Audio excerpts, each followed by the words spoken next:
Encore un dossier de sécurité très controversé pour Nicolas Sarkozy. Le débat lié aux gens du voyage après les violents affrontements entre gitans et policiers à Saint-Aignan. Un débat qui voit à l'Élysée de nombreuses critiques sur une stigmatisation ethnique. Des accusations balayées par l'exécutif. Le souci du gouvernement, c'est bien entendu de faire appliquer la loi et de faire que les personnes qui ont décidé de choisir sur ce mode de vie puissent avoir des terrains pour les accueillir qui ne soient pas situés en centre-ville. Depuis 1990, une loi oblige toute commune de plus de 5000 habitants à réaliser des aires d'accueil pour les voyageurs.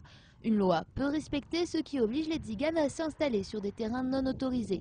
Or, le gouvernement a décidé de s'attaquer aux campements en situation irrégulière.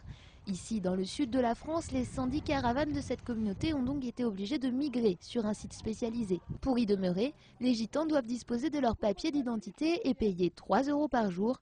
Pour eux, ces conditions sont trop strictes et ne prennent pas en compte les spécificités de leur culture. On préférerait mieux être dans un grand champ avec de l'herbe où c'est qu'on puisse allumer un feu, faire la musique, jouer de la guitare, manger dehors. Mais là, même pas ça, on ne peut plus faire parce qu'ils nous mettent, on dirait qu'on est sur une autoroute.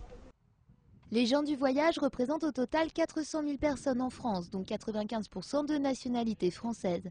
Mais ces communautés sont souvent considérées comme marginales et craignent que ce débat ne les stigmatise un peu plus encore.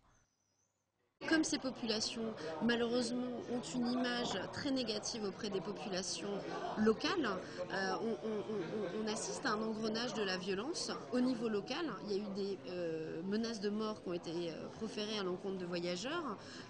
La tension monte et la seule chose qu'on peut espérer, c'est un appel au calme et à la paix des deux côtés.